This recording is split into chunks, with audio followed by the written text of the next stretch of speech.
दत्तात्रयांनी अवतार धारण केला। अत्रीची अनुसया गरोदर कोणता ऋतू होता? ऋतुकाळ हेमंत ऋतू होता। अहो आपली संस्कृती सांगते ऋतू किती। आजकाल आपल्याला 3 ऋतू माहिती आहे, समर, विंटर, मान्सून। खरं म्हणजे आपल्याकडे ऋतू 6 आहेत, हेमंत ऋतू, वसंत ऋतू, शरद ऋतू, शिशिर ऋतू, वर्षा ऋतू, ग्रीष्म ऋतू। 6 ऋतू आहेत, 2 महिन्याचा एक ऋतू। आणि कार्तिक हे 2 महिने याला म्हणतात शरद ऋतू, याला म्हणतात हेमंत ऋतू। भगवान दत्तात्रय हेमंत महाचैत्र मास ऋतू वसंताचा दिवस। भगवान राम वसंत ऋतूत जन्माला आले। भगवान कृष्ण कोणत्या ऋतूत जन्माला आले? दशरथी मारिला तोची होता मास, वर्षा ऋतू असे कृष्ण पक्ष। भगवान कृष्ण वर्षा ऋतूत आले, भगवान राम वसंत ऋतूत आले आणि भगवान दत्तात्रय हेमंत ऋतूमध्ये आले।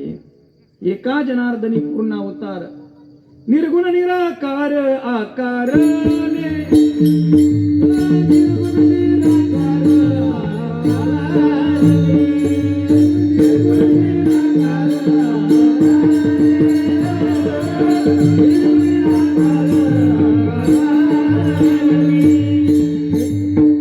एका जनार्दनी पूर्ण अवतार, निर्गुण निराकार आकारले।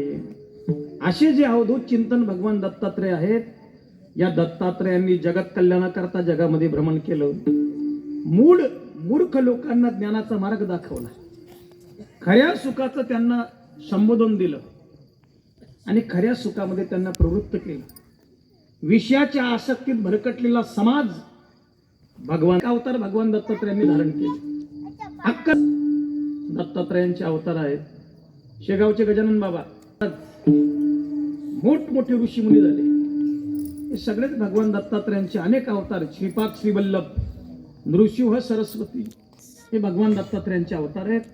या सर्व अवतारांमध्ये त्यांनी जगत कल्याण करण्याकरता आपल्या सुंदर अशा जगत पुनीत केलं। आज सुद्धा माहूरगडला भगवान दत्तात्रयांचे तपस्थली दत्त शिखर आहे। गुजरातमध्ये तुम्ही गेले तर गिरनार पर्वत, भगवान दत्तात्रय त्या ठिकाणी विराजमान आहेत। आज त्यांची सुंदर अशी प्रतिमा आपल्या इथे मंदिरामध्ये विराजमान आहे। कीर्तनाच्या अगोदर मी दर्शन घेतलं आणि तुम्हाला सांगतो, येताना मी खूप थकून आलो। जसं दर्शन घेतलं माझा सर्व थकवा निघून गेला। भाग गेला सीन गेला, वा वा, गेला सीन गेला,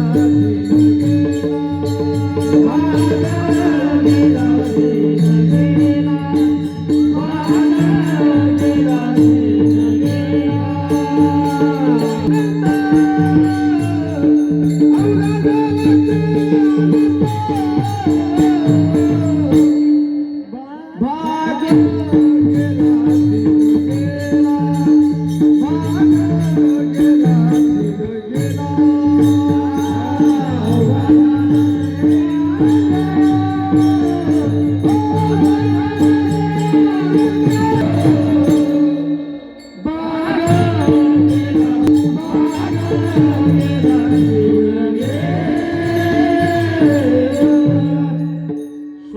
भगवान दत्तात्रयांची अवधूत चिंतन अशी प्रतिमा आहे।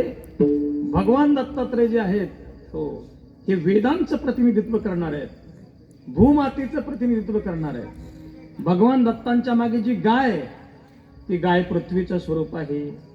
4 कुत्रे आहेत बघा। आपलं कीर्तन सुरू झालं ना तेव्हा मोजून इथे 4 कुत्रे होते, आता 2च दिसत आहे, 2 कुठे गेले काही कळत नाही। हे 4 कुत्रे 4 वेदाचं प्रतीक आहे हो, सामवेद, ऋग्वेद,